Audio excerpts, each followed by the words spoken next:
What's up, YouTube? Low-key Plug back with another video. I only need to see a couple of games to predict how the most improved list will shake out this year. Most of this list will consist of players from the 2017 draft, since a lot of them are in their contract season with something to prove. You can easily tell who's been working on their game or who's going to end up getting a bigger role this year. Anyways, let's move on and let's get started. At the number 6 spot, we have Laurie Markelle. Laurie was projected to be the next Kristaps Porzingis at one point due to his ability to stretch the floor and put the ball on the floor as a big. Now, his 2018 season was promising in which he averaged 18 points per game on 43% shooting along with 9 rebounds. But the next year, Markelle's stats dropped all across the board and he didn't even average 15 points.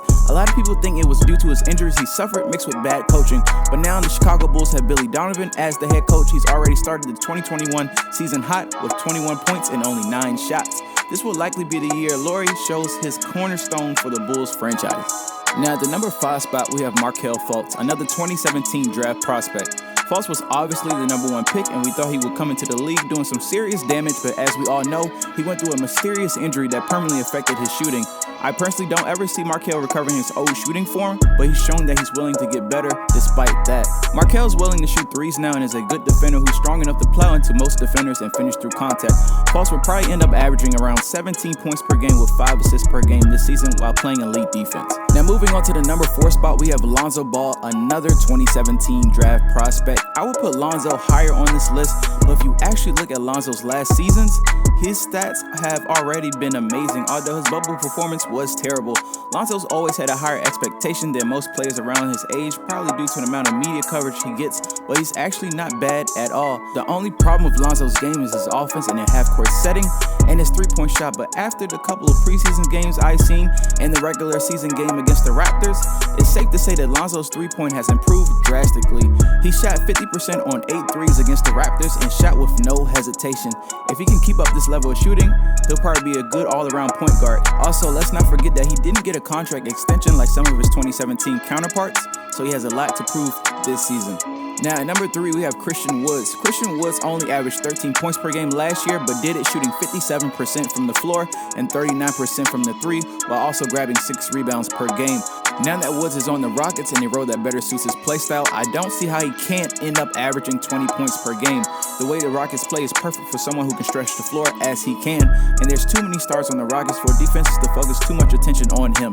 Even if James Harden ends up getting traded, playing with John Wall and DeMarcus Cousins will leave Woods wide open more often than none. Now at the number 2 spot, we have Michael Porter Jr. MPJ was already good, but he didn't have much opportunity to display that last year due to the Nuggets' conservative approach. MPJ can flat out score, but the only concern for him the past couple of years is if he can stay healthy. It is still too early to tell, but this pick is so obvious it really doesn't need to be explained.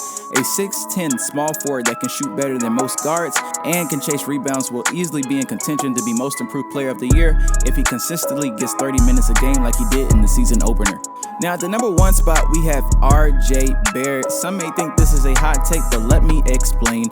I was one of the Knicks fans suffering to watch games last year, and most of the lineups on the floor did not compliment RJ in any way possible, but he was still able to average 14 points per game and 5 rebounds per game with limited court spacing.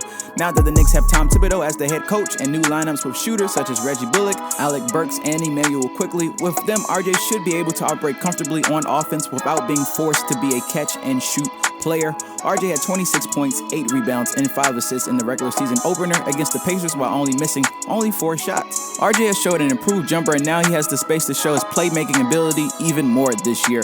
RJ should end up stuffing the stat sheet in every category. Many people forget he's an all-around player that was even ranked higher than Zion at one point. If anything, RJ has to be the best player and focal point of the Knicks for them to carry momentum into the future. And with that being said, that is my most improved list for the 2020-2021 NBA season. As always, let me know what you think in the comments below. If you have any ideas for content, post those as well. Also, make sure you subscribe, like, and share. Thank you so much for watching. Be safe out there. Until next time, Low-key Plug out.